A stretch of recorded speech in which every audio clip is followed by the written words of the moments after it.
திருடாதே வாக்கை திருடாதே. திட்டம் போட்டு திருடுற கூட்டம் வாக்கை திருடி கொண்டே இருக்குதே.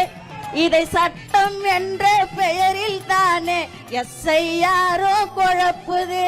திருடனா பார்த்து திருந்த விட்டா திருட்டை ஒழிக்க முடியாது.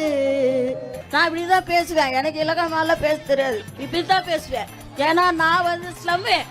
நான் இப்படித்தான் பேசுவேன். ஐயா, என் பொண்டாட்டி பேர் அமராவதி. ஓட்டு போட்டுச்ச பாரு. இப்பதான் போட்டு போச்சு. ஐயோ அப்படின்ச்சு. என்னன்னு கேட்டா 4 வருஷம் ஆச்சு அது.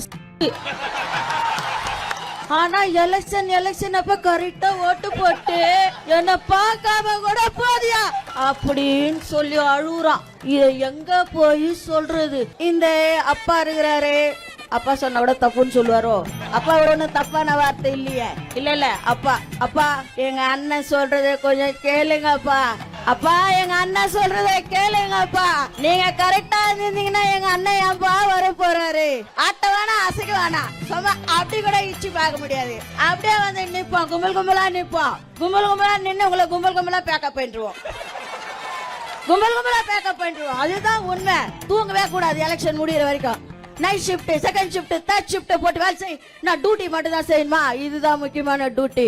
மாபெரும் சபை தன்னில் நீ நடந்தால் உனக்கு மாலைகள் விழ வேண்டும். ஒரு மாற்று குறையாத மன்னவன் இவன் என்று போற்றி புகழ வேண்டும். எம்ஜிஆர் படுத்துக்கினே ஓட்டு வாங்கினாரு. நம்ம தளபதி நம்ம கண் அசைவிலேயே ஓட்டு வாங்குவாரு.